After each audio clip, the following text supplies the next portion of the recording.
Assalamualaikum warahmatullahi wabarakatuh. Waalaikumsalam warahmatullahi wabarakatuh. Perkenalkan, nama saya Nadia Tosi dari BKPI 4B dengan NIM 22 10 20 70 dan 30 dengan dosen pengampu Pak Abraham. Dengan mata kuliah modal-modal penting. Adapun teori yang saya akan jelaskan itu ada 3 materi. Yang pertama itu person centered therapy, yaitu dari Carl Rogers. Teori yang kedua itu behavioral dari Ivan Pavlov, dan yang ketiga itu teori adolescent therapy, yaitu nama aslinya Alfred Adler.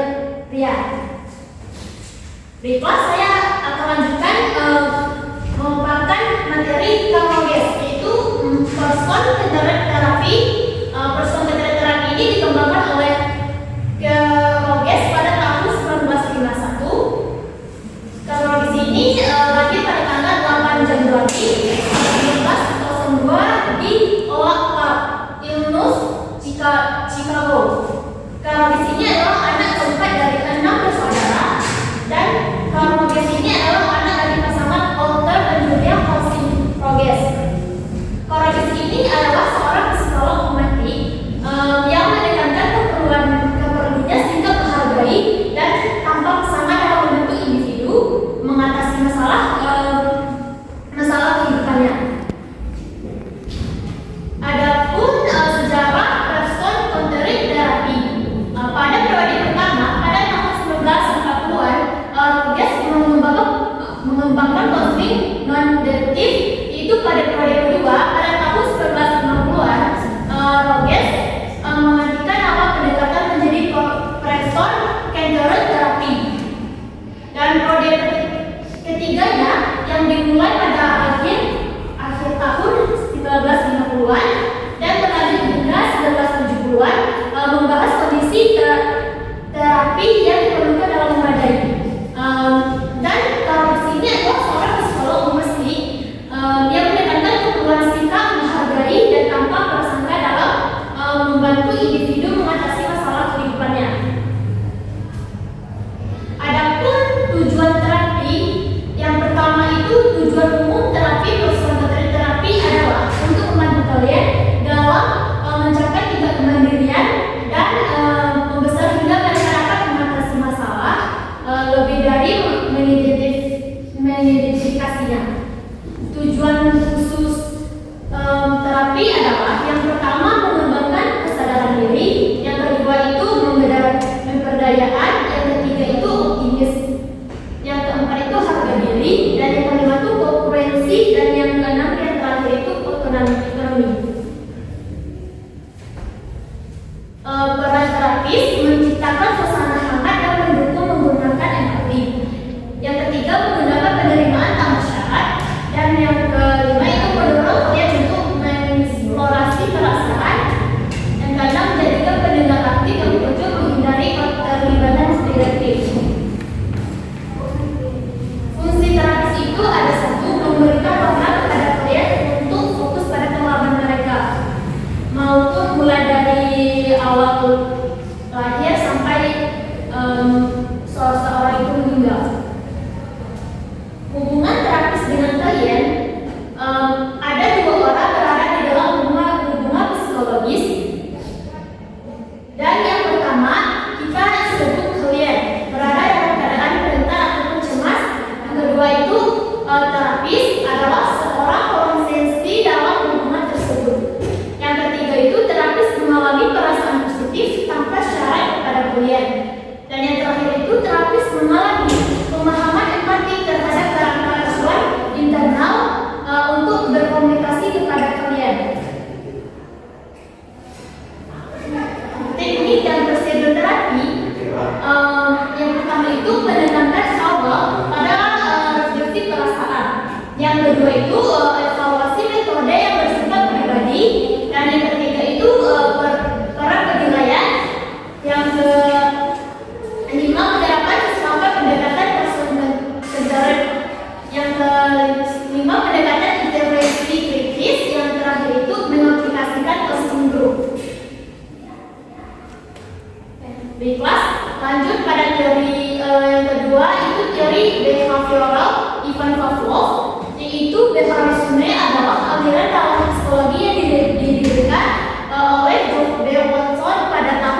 Dengan seekor anjing diberikan lapar dimasukkan ke dalam kandang, tetapi diusahakan anjing itu dengan mudah dapat dilihat terangga dan diberikan oleh mencoba diletakkan di luar kandang. Manajer ludah anjing itu dioperasikan dan diletakkan di luar dan diusahakan agar kalau mendapatkan barang dapat ditampung dan diukur oleh teliti. Dengan cara mencoba memberikan makanan kepada anjing tersebut, diletakkan di luar dan diukur dengan teliti.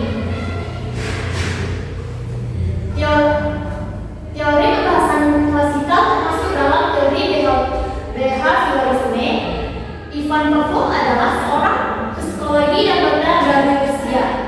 Ivan Pavlov lahir pada tanggal 26 September 1849 di Lenza, Rusia, meninggal pada tanggal 27 Februari 1939 pada umur 86 tahun di Leningrad, Uni Soviet. Teori behavioral adalah suatu teori yang mempelajari perilaku manusia. Hakikat manusia menurut teori behavioral adalah perspektif bimbingan konflik Islam, yaitu hubungan manusia dengan dirinya sendiri, hubungan manusia dengan orang lain, hubungan manusia dengan lingkungan, dan hubungan manusia dengan pencipta. Konseling behavioral ada dua. Yang pertama itu konseling behavioral merupakan suatu teknik terapi dalam konseling berlandaskan teori belajar yang berfokus pada tingkah laku individu untuk membantu konseling untuk mempelajari tingkah laku dalam mengerjakan masalah melalui teknik-teknik berorientasi pada tindakan. Yang kedua itu proses konseling behavioral. Prosesnya itu konseling behavioral bekerja dengan memusatkan perhatian, memperlakukan manusia pada dampak dan manusia mempelajari tujuannya dan mencapai kehidupan tanpa mengalami perilaku simptomatik. Ada karakternya konseling behavioral ini. Yang pertama itu kebanyakan perilaku manusia dapat mempelajari dan oleh karena itu dapat berubah. Yang kedua itu perubahan khusus terhadap lingkungan individu, membantu dalam merubah perilaku yang relevan.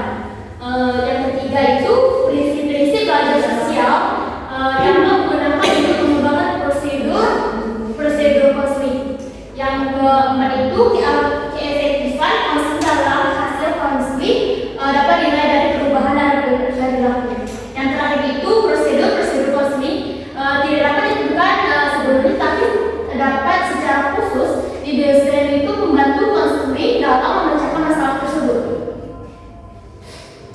Tahap proses konseling behavioral ini ada 4. Yang pertama itu melakukan asesmen, yang kedua itu menetapkan tujuan, yang ketiga itu implementasi teknik, dan yang keempat itu evaluasi dan pengakhiran.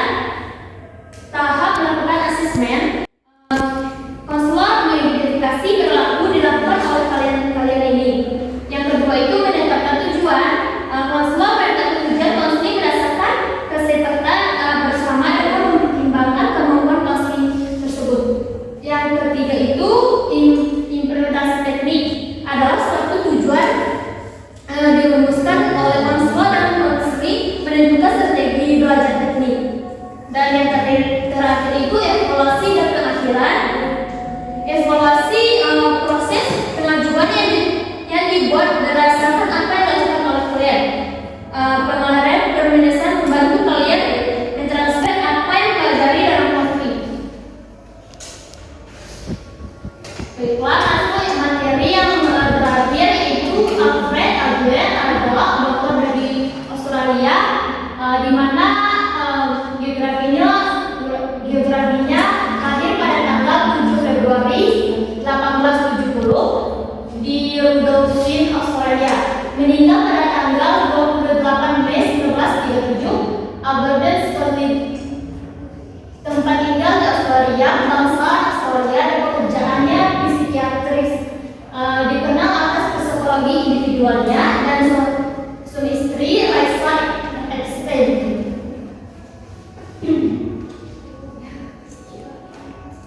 Biografi singkat Alfred Adler.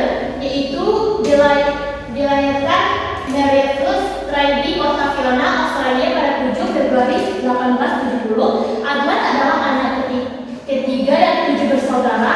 Dari sepasang pedagang makanan pokok, Adler tidak pernah menderita bronkitis dan memiliki masalah persaingan dengan saudara-saudaranya.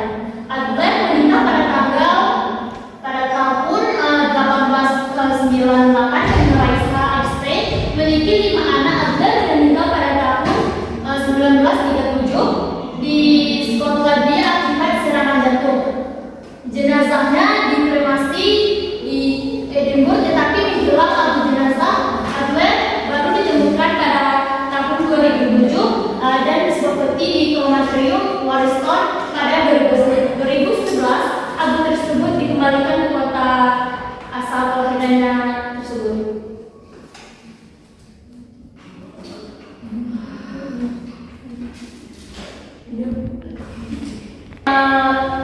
Tentang perilaku manusia, yang pertama itu prinsip rasa rendah diri, yang kedua prinsip superior, yang ketiga prinsip gaya hidup, yang keempat prinsip diri kreatif, yang kelima prinsip diri yang sadar, yang keenam prinsip tujuan semu, dan yang terakhir prinsip nilai sosial. Teori dan penerapan psikologi Adler yaitu kesatuan individu, orientasi bertujuan, perlindungan asli sendiri dan kehidupannya, yang konteks sosial, perasaan komunitas, kesehatan mental dan perilaku. Proses terapi, tujuan terapi konsul Adler mendidik kalian dengan cara baru dan memandang diri sendiri, orang lain dan kehidupannya melalui penyediaan peta kognitif. Menumbuhkan nilai sosial, membantu kalian mengatasi perasaan dan merendah hati, mengidentifikasikan pandangan dan tujuan kalian untuk mengubah hidup mereka sendiri. Fungsi dan peran terapis, fungsinya itu fungsi utama dari terapis tersebut untuk membantu penilaian, komprehensif dan fungsi kalian. Terapis sering mengumpulkan informasi tentang individu, gaya hidup yang hingga di rumah tugas kehidupannya diingati dari awal. Proses terapeutik yaitu ada 4: membangun hubungan, jelajahi dinamika psikologi individu, mendorong memahami diri dan wawasan, reorientasi dan pendidikan kembali.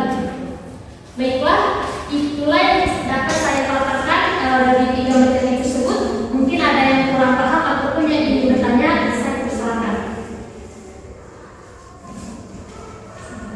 Zakia, saya persilakan.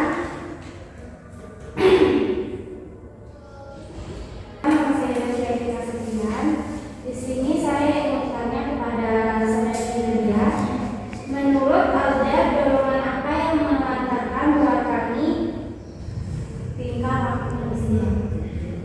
Baiklah, terima kasih kepada saudari Zakia. Baiklah, saya akan langsung menjawab pertanyaan dari saudari Zakia, yaitu pertanyaannya, menurut Adler, dorongan apa yang melatarani tingkah laku manusia? Adler menekankan ide bahwa manusia lebih motivasi dalam harapan diri tentang masa depan diri pada pengalaman masa depan. Yaitu Adler tidak percaya pada nasib maupun takdir bentuk perjuangan cita-cita yang dipengaruhi tingkah laku pada